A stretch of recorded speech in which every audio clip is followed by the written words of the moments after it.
Hi guys, Iron Cameraman here. I don't even know how to start today's analysis because part 2 of episode 76 can be corrected with one scene, and you probably guessed which scene I'm referring to. Yes, and in general, if you think about it that way, the most important point of this part can also be seen by the end, and it is about the new female character, of course. No matter who says what, but she turned out to be very cool, and her whole love theme was shown gracefully by Dafuk Boom without even using any words other than Skibidi. We'll definitely come back to it many more times today, believe me, I got a lot of details about it. Although the ending was definitely more interesting than the beginning, but because of TV men's lines and their relationship to other agents, as well as secret agent characters in general, the beginning of part 2 was very good, especially when you learn all the secrets that you don't notice on the first viewing. That's why I advise you to watch this video until the end and don't rewind so you don't miss important information. Today, we are going to find out with you why the TV men have started being so tough on cameramen and speakermen. What does Dafuk want to accomplish?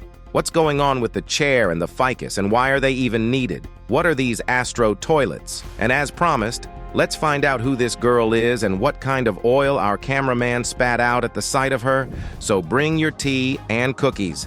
It's going to be very hot today. Oh, I almost forgot. If we can get 10,000 likes, I'll post a new secret video tomorrow where I'll reveal some interesting clues about the future of the series. Anyway, here we go. The episode picks up where the previous one left off. We see the scientist cameraman and the Strider cameraman. After that, TV men appear on the battlefield and take the Astro toilet technology, paying no attention to our agents at all. And then we hear phrases like, "Forget about them. They're useless." Then we notice TV woman upset. And then one of the TV men says to her, "Stop worrying about this useless garbage," that they too disappear into the smoke. Meanwhile, the cameraman can't stand it and approaches one of the TV men, but the latter shows a forbidding sign and tells him, "Stay behind, fodder. Samples are more important," and disappears into the smoke. Well, what can we say about that? Betraying the TV men doesn't look as fantastic as it used to. In this episode, Dafuk clearly showed their dark side and what many of them are like. Why many? It's simple. Even though most TV men have such a bad attitude towards agents, there are still those who don't support that viewpoint. That's TV woman and the big TV man we'll see a little later. By the way, this is where I remember a question from YouTuber Fordle that was just about races in the Alliance.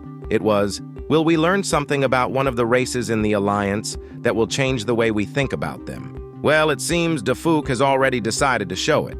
Of course, it doesn't seem that surprising, but still, the trust in the TV men has been shaken not only by the agents, but also by the viewers. While on one hand, the TV men are doing the right thing by trying to learn the Astro toilet technology as quickly as possible to counter them, they are too dismissive of the lives of the agents who fight and die for them.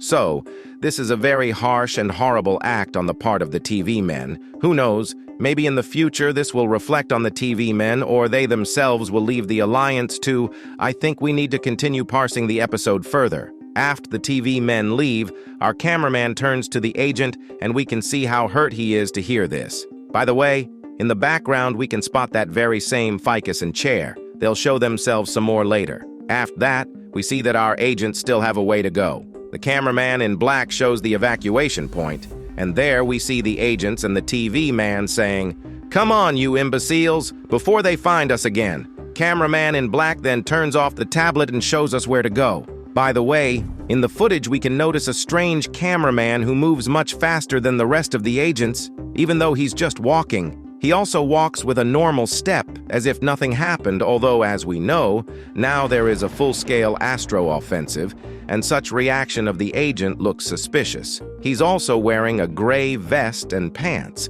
which seems suspicious. Perhaps he will play a role like the other colorful agents in the future. Next, we see Skibidi Toilet pull up to us, who wants to help us evacuate. You know, it's amazing that the enemies you fought before are so much more merc than your allies. But okay.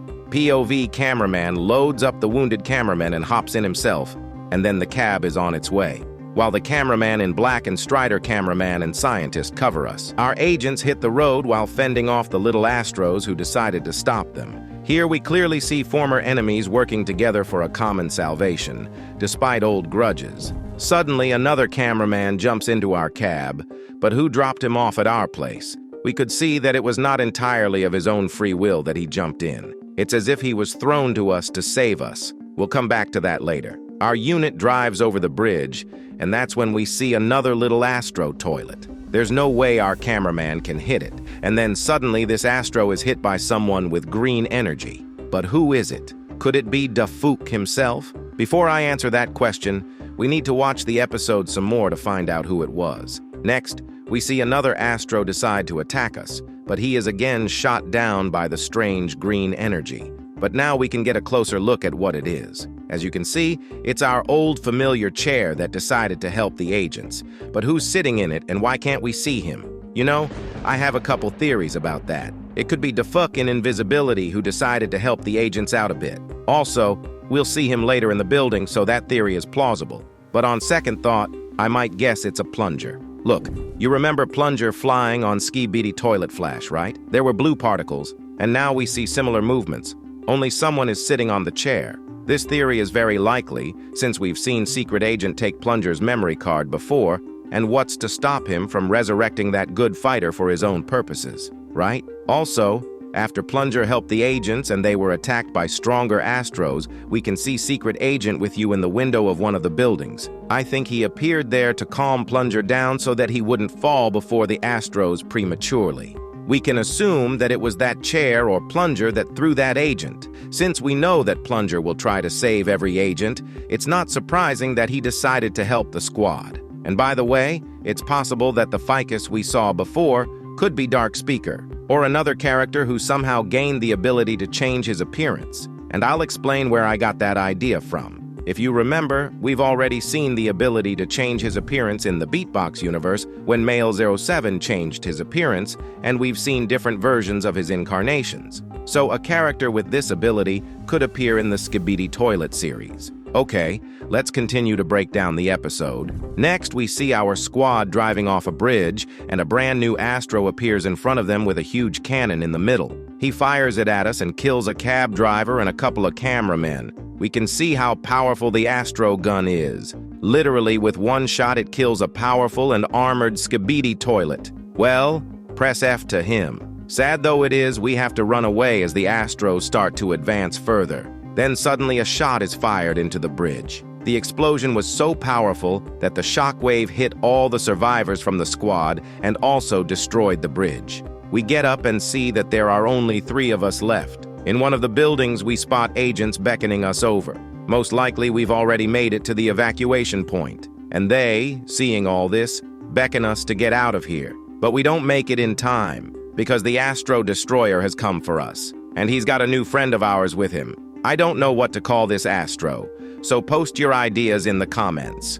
We start running again, but it doesn't take long before we are completely surrounded by Astros. By the way, you can see a person in one of the buildings, most likely the Secret Agent. I also noticed that 3 small characters are surrounded by a whole army of Astro. This means either that the Astros know about the escape point and have been looking for it, or that there's no serious resistance from the Alliance and the Skibidi Toilets, and so they're just having fun with the little enemies. It actually looks very scary and violent. I wouldn't want to be there. By the way, the TV man from the beginning of the episode was right. We ended up being fodder for them. I would even say that the agents are toys for the Astros. After we are rounded up, the hybrid decides to surrender and accept his fate. He is drawn to a new Astro Toilet Woman. Oh, that's a long name for her. I think I'll call her Astro Woman. She kills first the hybrid and then our friend Cameraman, who has been with us since the beginning of episode 76. Along with him, she kills Skibidi Toilet, who tried to save the cameraman. Our cameraman was not confused and decided to shoot her too,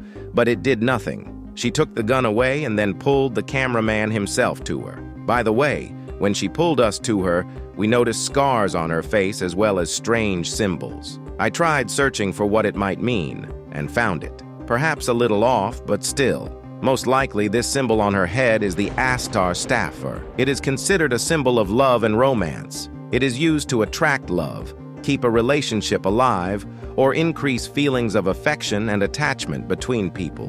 What kind of romance does she want? Did she fly here for our G-Man to seduce him? Or has she decided to play with our Titans? But can she handle 3 at once?